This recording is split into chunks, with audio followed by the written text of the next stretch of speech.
Good afternoon, I'm Malcolm Jordan and this is your Midday News Fix for Thursday, the 7th of November. Kamala Harris has conceded her crushing presidential election loss to Donald Trump.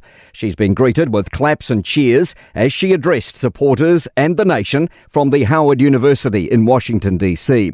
Harris says her heart is full. Full of gratitude for the trust you have placed in me, full of love for our country, and full of resolve. She acknowledges this isn't the outcome they fought for. But hear me when I say, the light of America's promise will always burn bright. Harris paid tribute to her family, President Joe Biden and his wife, her running mate Tim Walz and her team. Joe Biden has congratulated Trump, inviting him to the White House to begin the transfer of power. CNN projects control of the House is still up for grabs, but Republicans have won control of the Senate.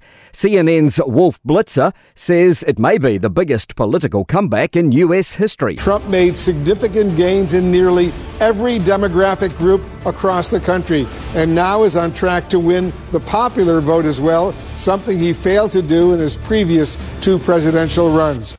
New Zealand's ambassador to the US during the last Trump regime is putting the election result down to the economy and the so-called culture wars. Tim Grosser says people in their 20s, 30s and 40s couldn't see a future pathway other generations had enjoyed. So the middle class have got screwed. There's huge inequality taking place at the upper 1% of US rich people. In other news, there are concerns about the number of young people currently out of a job. The unemployment rate has risen to 4.8%, its highest point in 3 years, with many also leaving the workforce altogether. JMI Wealth Director Andrew Kelleher told Mike Hosking more than 1 in 5 15 to 19-year-olds and 1 in 12 20 to 24-year-olds are unemployed. Look at that and I worry because, we've seen the evidence recently. Once people go onto benefits, there's always the potential they stay there a long time. The government's responding to overseas Mongols gang members trying to fly in for a 4-day 5th anniversary in Christchurch. Border alerts have been placed on known participants who must submit a visa application to enter the country. Police Minister Mark Mitchell says membership isn't illegal, but members have been involved in criminal activity here. He says they won't tolerate international gangs celebrating their crimes.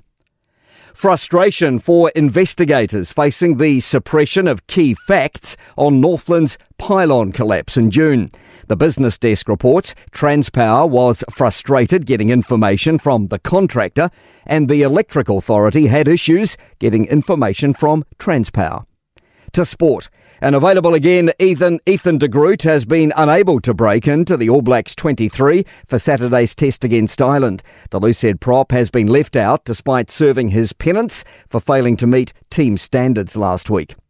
The breakdancing world may have seen the last of Ray Gunn. Australian Rachel Gunn, who earned a score of 0 at the Paris Olympics, has announced her retirement. And returning United States President Donald Trump could be on a collision course with the International Olympic Committee over gender eligibility criteria. I'm Malcolm Jordan. That's your latest news fix. We'll be back with the next update at 5 p.m. from the Newstalk ZB newsroom.